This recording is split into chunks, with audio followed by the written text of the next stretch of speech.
Professor Oaks here from the show floor from the NAC show.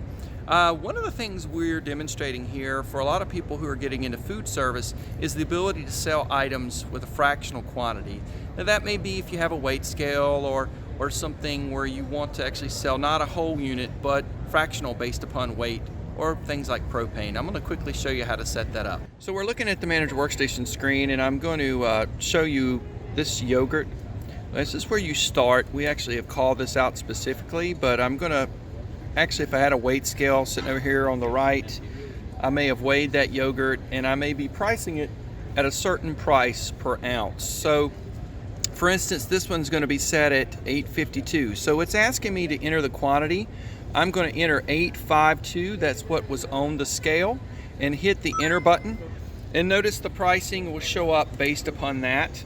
So we'll pay that out, and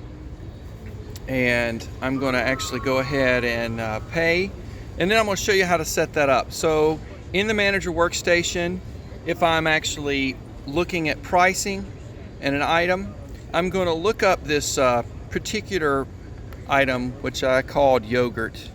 You guys will know what it is in your price book.